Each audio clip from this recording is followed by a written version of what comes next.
حضرت سیدنا عمر فاروق رضی اللہ تعالیٰ عنہ نبی پاک علیہ الصلوۃ والسلام کی بارگاہ میں بیٹھے تھے اور آپ نے تورات شریف کھول کر پڑھنے کا ارادہ کیا۔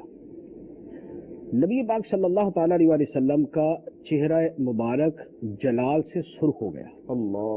سیدنا ابوبکر صدیق رضی اللہ تعالیٰ عنہ بیٹھے ہوئے تھے، تو انہوں نے فرمایا کہ اے عمر، دیکھتے نہیں کہ نبی پاک علیہ الصلوۃ والسلام کس قدر غضب میں ہیں؟ تو حضرت عمر فاروق رضی اللہ تعالیٰ عنہ سے بند کیا اور معذرت کی معافی مانگی۔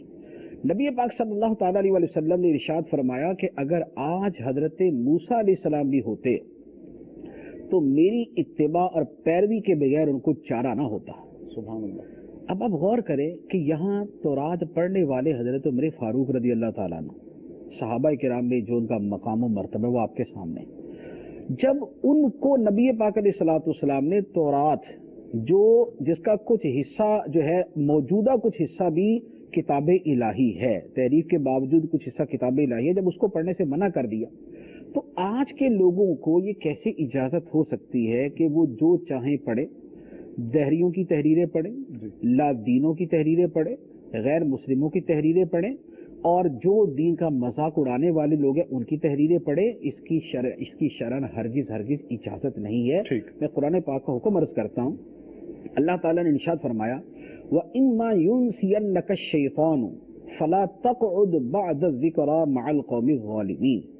فرمایا کہ اگر شیطان تجھے بھلا دے اور بھول کر تو ظالموں کے ساتھ بیٹھ جائے تو یاد آنے کے بعد نہ بیٹھ، یاد آنے کے بعد اٹھ جا۔ ظالموں سے کون مراد ہے؟ ظالموں سے یہاں پر مفسرین نے فرمایا کہ اس سے مراد جو ہمارے دین ایمان کو خراب کر سکتے وہ لوگ ہیں۔ کوئی وہ ہوگا جو ہمارا عقیدہ خراب کر سکتا ہے، کوئی وہ ہوگا کہ جس کی صحبت ہمارے عمل کو خراب کر سکتی ہے۔